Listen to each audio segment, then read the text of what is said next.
Welcome to creating an individual development plan as part of the ACS Focused Development Program. In this training, we'll review 4 topics. First, what is development planning? Second, the development process. Third, how to create a development plan. And finally, we'll review available resources to help you as you create and work on your own individual development plan, or IDP. At Honeywell, we believe in creating an environment that develops employees in their current role and/or prepares them for their next role, no matter what their career path. Development planning is about creating and monitoring actions that build on employee strengths, correct areas that require improvement, prepare great performers for new assignments and positions, and grow leaders. The development plan should not begin and end with the small input box in HPD. Rather, it should be part of the MRR process and discussions, part of manager and employee conversations, and should be tracked, updated, and discussed regularly. Development planning builds overall capability by equipping employees with the knowledge, skills, and abilities that lead to improved performance and better business results. And development planning is formalized during the year-end performance assessment process. However, the development plan should be reviewed and updated on a regular basis to ensure that plans are meeting objectives and that employees have the needed support. There are many different levers to pull as part of the development planning process. There are development programs that capitalize on top executive involvement to build capability through experiences, interactions, and formal learning that go beyond business geography and function. A few are open enrollment, like the Leadership Skills Workshop, Supervising for Success, and Managing at Honeywell. But most others are by nomination only. You were nominated by senior ACS leaders to participate in the ACS Focused Development Program, or FDP, based on your talent, contributions, and potential for expanded leadership opportunities. Each business or function may have different levers it uses to develop talent. It may be to set up a mentoring program, conducting a 360-degree feedback process, having key employees use a career navigator to map out their career path and actions needed to better prepare for future opportunities, or any of the other items within the development buffet. As part of FDP, one of the key components for each participant is establishing an individual development plan. As mentioned, some of you may have other levers that your business or function provide in addition to an individual development plan. The ACS Focused Development Program is designed to help you develop the knowledge, skills, and behavior specifically around business acumen. Because of that purpose, your development plan while in the FDP program should focus on developing business acumen. If you already have a development plan, we recommend you capture specific and applicable business acumen development actions within that plan, and do not create a separate development plan. If you do not currently have an IDP that you are working on with your manager, you can either create one that maximizes your time in the FDP program by focusing solely on developing your business acumen, or you can create an all-inclusive development plan that addresses not only your business acumen development actions, but also any other actions to improve performance in your current role or better prepare you for future opportunities. The first step in the development process is to obtain new information. Those new skills or knowledge bring new awareness. You start realizing that there are other approaches than the one you currently know or use. You realize that you can do things differently. However, just because you are aware of alternatives does not mean you want to or are willing to change. The third step in the process is to be motivated to change. You see the personal benefit of doing things differently. When awareness, ability, and motivation come together, you get behavior change. It's only at this point that you actually apply the new skills or knowledge.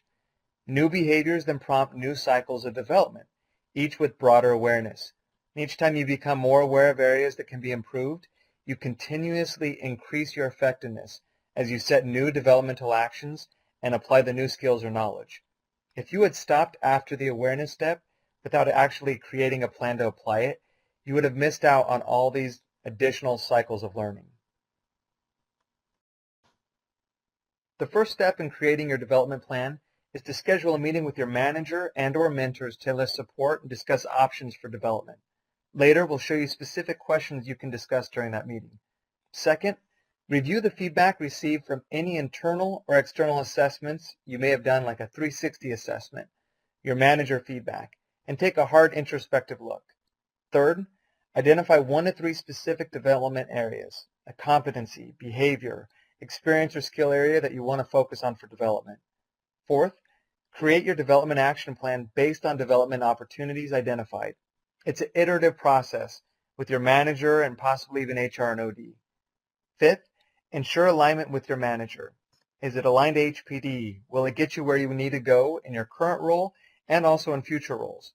And finally, conduct progress meetings to check in with your manager and or mentors to review accomplishments and stay aligned on the progress and next steps. How do you create a development plan? First, determine your top development needs. Second, brainstorm your options.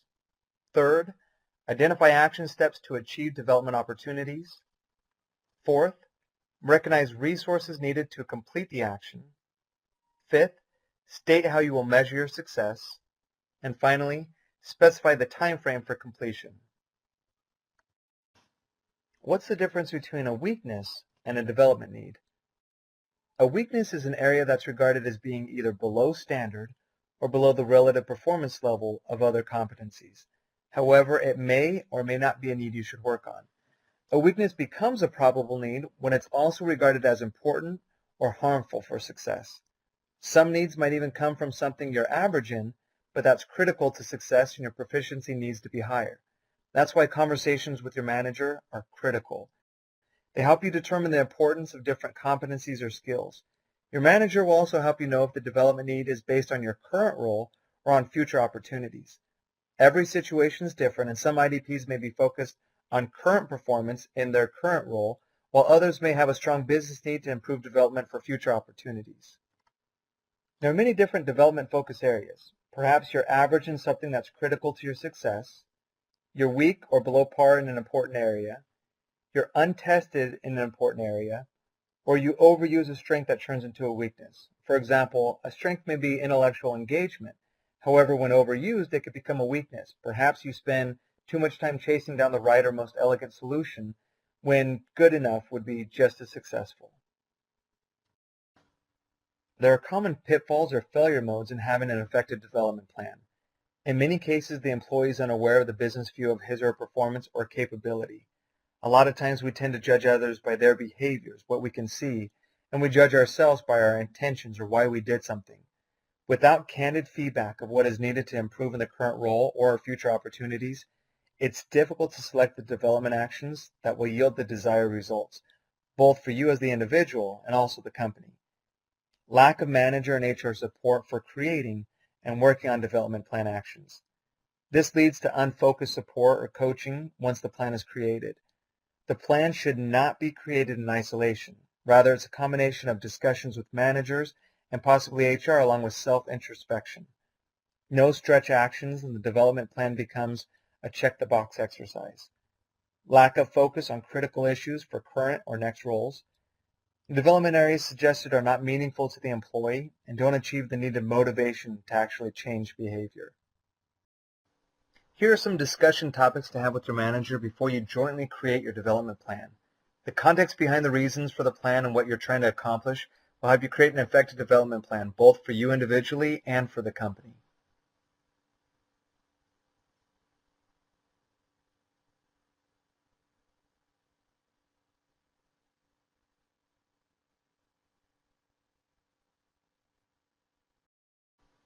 How many development needs should you work on at once? We recommend between 1 to no more than 3, depending on these criteria. How difficult is the need to develop? Competencies have varying levels of difficulty and time commitments. How similar is it to other needs? If the remedies are similar, then you can probably work on multiple needs at the same time. What are your motivation and time commitment levels? Do you have access to available resources? You want to match the need with your capacity, willingness, and ability to invest the time, resources, and energy. Since you were selected to participate in the FDP program to build business acumen, we encourage at least one of your development needs within your IDP to be around building business acumen. Research by the Center for Creative Leadership suggests that the most effective mix of learning and development is 70% experiential learning, 20% role modeling and networking, and 10% classroom training. The 70% of experiential learning could include things like increasing the amount of responsibility, participating in a high visibility cross-functional global project team. As Dave Cody says, the trick is in the doing, and experiential learning is doing versus hearing or seeing. Personally reflect upon and ask your manager, are there certain changes or additions to your current responsibilities that would develop your skill set? For example, components of your manager's role that might be developmental for you, or components of another role that are no longer challenging for the current incumbent, but might be for you, or special projects that you could lead or to which you could contribute. Are there any work challenges that will help you develop required skills? For example, a turnaround of business or function, start up a new business function or capability, build a new team, something around facing adversity or resistance, or influence a different department or function. Then 20% should come from role models and networking. For example, your manager or others providing coaching, mentoring, or direct feedback related to developmental areas. You could schedule interviews with those who have a reputation for being experts in the competency or shadow a star performer. And then 10% for specific learning needs, like completing an e-learning module, attending a formal training class, or reading a book. In order for these to add value, they need to transition from awareness around new information or skills to actually creating new behaviors. You must put it into action. We recommend that anytime you have classroom training or any other type of training, you also include a specific action that you will implement based on what you learned. While some development actions may require a budget, many of the best development ideas do not require much financial investment, but rather an investment of time. The goal is to get experiential learning wherever possible. It allows you to immediately apply and actualize knowledge and skills in a real-world setting. It's simple. I hear it and I forget. I see and I remember. I do and I understand. As much as possible, consider two-way development actions that provide both business impact for the organization and development results for employee. And keep in mind, on-the-job learning is 3 times more impactful than formal training programs. Development actions should be SMART: specific, measurable, achievable, relevant, and time-specific.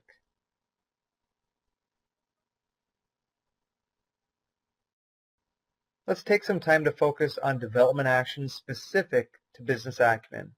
There are key behaviors associated with developing business acumen. Once again, business acumen is about having the owner's view. It's looking beyond your immediate function to understand how all the parts fit together. Some of the key behaviors are integrative thinker, intelligent risk-taking, gets results, and self-aware learner. We provided some examples of business acumen development categories for you to consider. For example, you could go see leaders in action by attending a BDW, or attending an AOP strap review, or attending a quarterly business review. You could participate in formal learning by taking a class on financial acumen or market orientation. You could acquire a set of experiences by going and seeing a customer visit or visiting a plant in full-scale HOS deployment. Or you could go and do by leading a cross-functional business project team. Or go and partner by negotiating a contract with procurement. You could also improve self-awareness by conducting a 360 feedback survey or many other different options. The development plan template can be found on the FTP SharePoint or at the link at the bottom of the slide. This template not only provides space for up to 3 development areas, but it also captures quarterly updates throughout the year. The development area could be a competency, behavior, experience that you want to obtain, or skill area you will focus on for development. The actions show specifically what are you going to do, trying to follow the 70-20-10 rule. You can capture any needed resources or anticipated obstacles and solutions, and the success measures help you begin with the end in mind, showing what success will look like once you're done achieving that development action. Honeywell provides many great resources to help you gain business acumen, many of which are free to you through our Honeywell subscriptions. Did you know that you can access the Wall Street Journal or magazines such as the Harvard Business Review, or even some of the most popular books or videos? Each option includes a link to make accessing it fast and simple.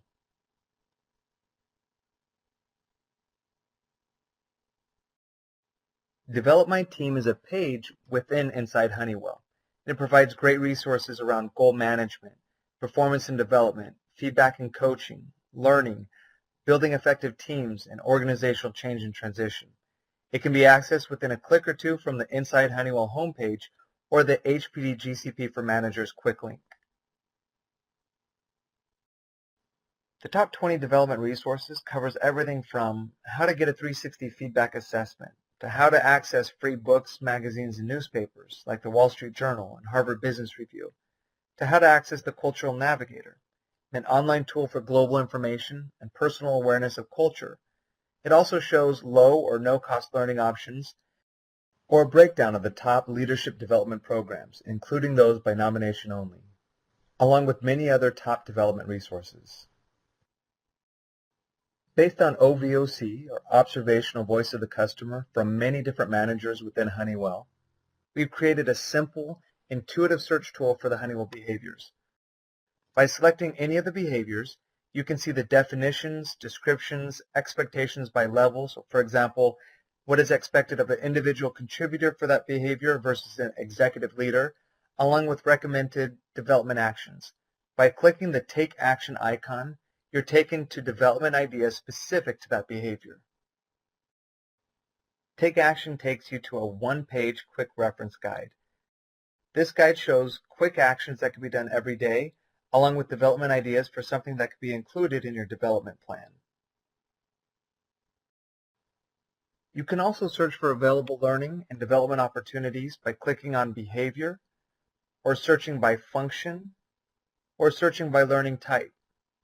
As you can see, this simple, intuitive process was developed by using the Honeywell user experience processes and techniques, and the help of OVOC for managers at all levels. In the appendix, we included examples of several different development action plans. You'll see a mix of competencies, behaviors, experiences, or other skills to be developed.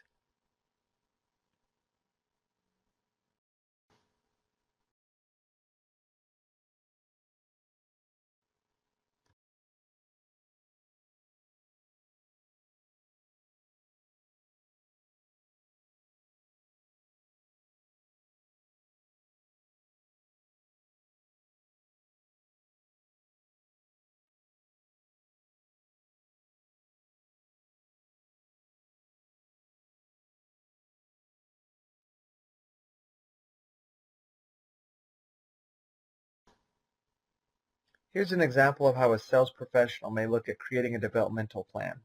When looking at developmental needs from competencies, first determine the competency gap, and then select which developmental action will best mitigate it, or which strengths you could better leverage to compensate. Let's say that the competency you are trying to strengthen is opportunity identification, qualification, and prioritization. Because that's broad, we broke it out into sub-competencies like prospecting and opportunity identification, having that hunting mindset, and others. And then based on the developmental needs, you could select what are the top developmental actions that can better address those. That concludes this training. We hope you feel better prepared to be able to create and implement your development plan. For more information, please contact your HR partner or OD&L leader.